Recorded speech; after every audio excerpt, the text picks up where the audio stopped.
melakukan perlombaan. Wong iki jumane tak incer arek, tau ngentui ndak arek.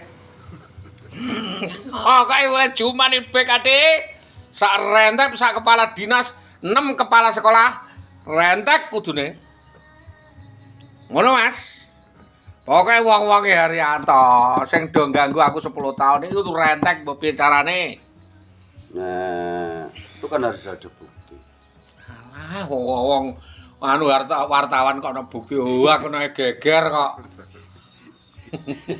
Wartawan kok bukti intel polisi. Iki ada bukti nang reskrim lah ngono. Opini itu boleh, tetapi kan paling tidak kan harus ada titik-titik lah, tanda kutip titik-titik itu ya. Iya. Titik-titik ya tanda tanya terus koma pentung. Iya, titik-titik itu ya kayak isu yang beredar atau cuap-cuap obrolan warung lah ibaratnya seperti itu. Lho nek kuwi banter. Isu Jumani Haryanto saat itu. Makanya kenapa kok kemarin kok Riyoso dilantik secara mendadak? PO. Pendek melaku. Definitif PO. Karena PO sangat membutuhkan. Dinas PO saat ini kan urgent karena apa? Terkait pelaksanaan pembangunan itu kan ada di tangan PU, ada di tangan dinas PU. Seliane PLT lah. Nah, kalau yang lain memang belum bisa dilantik. Kenapa? Karena belum ada 6 bulan jabatan Sudibo. Itu loh. Nah, itu atas dasar rujukan dari Kemendagri. Jadi itu tanpa ada kalau Kemendagri juga nggak bisa. Jadi karena urgent itu bisa disiasati, bisa disiasati untuk menjadi definitif. Kepala dinas definitif. Tapi saya yakin nantinya Pak Riyoso tetap menjadi akan menjadi sekda. Malah ya. Iya, Riyoso tetap ada porsi untuk menduduki sekda. Kalau saya melihatnya loh. Karena apa? Kemarin sempat ada perang lah. Di sana ada perang terkait video Riyoso kemarin yang tanda kutip VCS itu kan. Itu kan bagian dari agenda menjegal Riyoso agar tidak kuat untuk menduduki sekda. Jadi itu kan mau nanggapi deh pinter deh. Bagian dari skenario lah untuk menjatuhkan Riyoso. Tapi pinter Pak Riyoso, tidak mau menanggapi. Sebenarnya keliru, Riyoso juga keliru. Harusnya menengah. Kemarin harusnya Riyoso tidak perlu klarifikasi terkait video tersebut. Menengah ya. Riyoso seharusnya belajar dari Haryanto. Menengah. Diam. Ya sudah, tidak perlu ditanggapi. Ketika Riyoso menanggapi justru malah menjadikan kasus tersebut semakin meruncing. Lah. Kenapa saya mengatakan meruncing? Toh sampai saat ini tidak ada yang mampu membuktikan bahwa video tersebut editan. Terus penyebaran belum ada tuh? Belum ada. Loh, kalau sudah ada itu misalkan terjadi editan toh, editan. Berarti yang mengedit siapa? Terus yang menyebarkan siapa? Padahal ketika kita video call itu kan ada 2 ponsel yang merekam toh. Antara si pelaku, kedua orang tersebut lah yang melakukan hubungan atau yang melakukan komunikasi. Orang lain kan nggak mungkin bisa. Loh, tapi kenapa video itu bisa beredar? Loh, ini kan menjadi pertanyaan. Harusnya yang menjadi penyidikan kan videonya si cewek itu tadi, HP-nya si cewek itu tadi. Kalau Riyoso tidak merasa menyebarkan, harusnya video HP-nya si cewek itu yang diperiksa, Tapi kenapa itu seolah tidak dilakukan oleh pihak kepolisian? Bisa dikatakan seperti itu kan?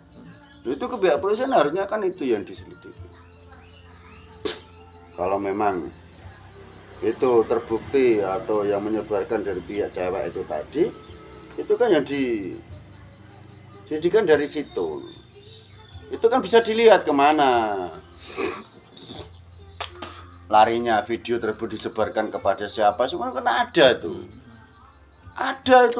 Makanya ketika kita membuka video itu kan dari ini itu kan ada sumbernya, ada semua.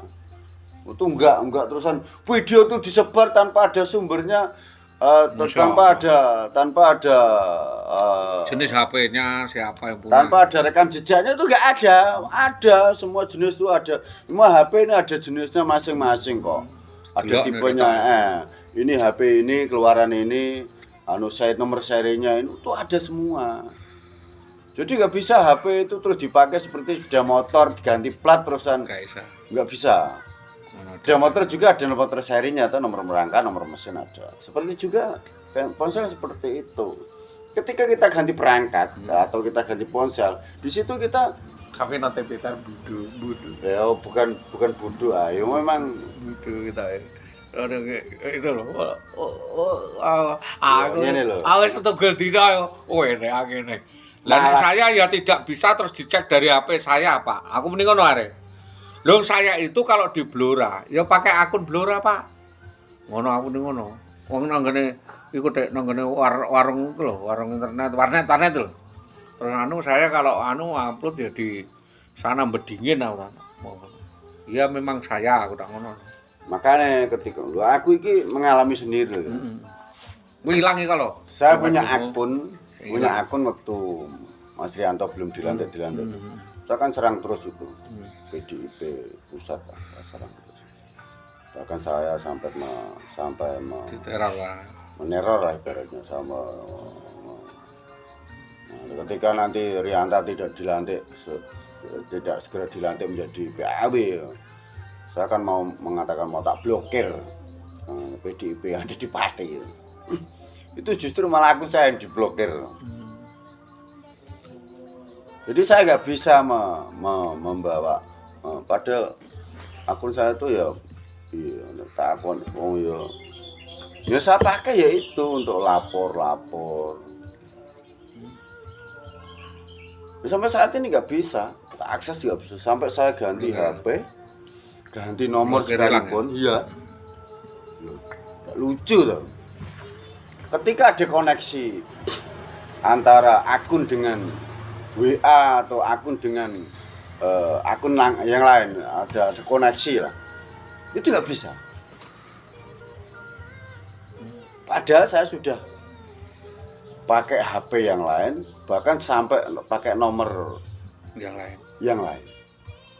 Ketika connect dengan akun yang lain, akun dari aplikasi yang lain, itu nggak bisa. Lho akun aplikasiku Dumas iku ora masuk. Nah iya. Ora efektif ternyata. Aku yo wis ora iso yo wis. Aku ya ora iso. Ora yo mek dienggo bahan pembicaraan iku sih. Iya, tapi paling tidak kan. Kenapa? Yo dampak suara kebenaran kok nyatane yo selalu dibungkam. Ini kan dalam tanda kutip suara kebenaran ya. Kenapa suara kebenaran? Ning nyatane payu kok. Nah iya. Bisa ndadekno Pak Rianto masuk. Ya, tapi kan dari suara-suara itu. Paling tidak kan kenapa kok dibungkam gitu. Padahal saya kan menyuarakan kebenaran dalam tanda kutip waktu itu sampai 1,5 tahun belum dilantik. Memang waktu itu Mas Rianto bilang, kamu sudah nggak usah ikut ngomong, kamu diam saja. Loh, saya bilang seperti ini.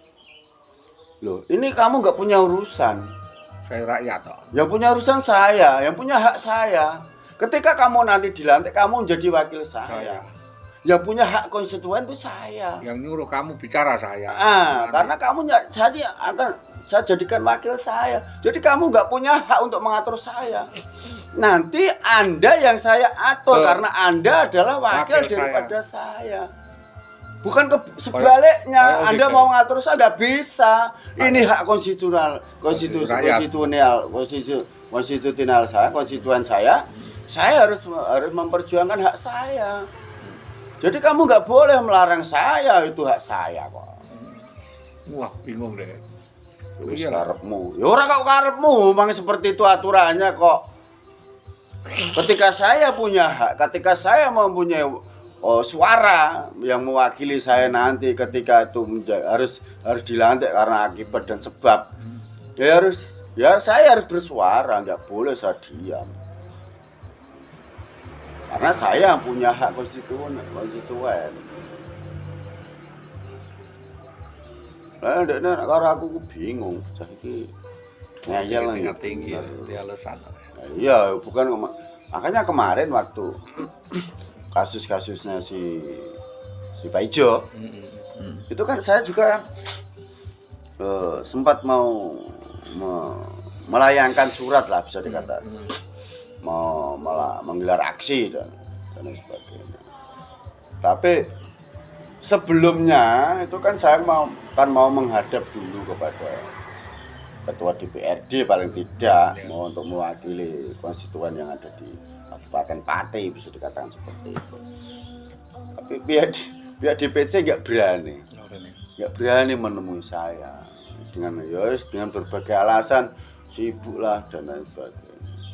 Padahal di situ saya kan mau mengutarakan sesuatu lah ya, bukan kok terusan saya langsung mau mendobrak atau dan sebagainya, tidak. Tapi paling kayak pegawai negeri itu terus bersama-sama terus masuk di partai apa ya?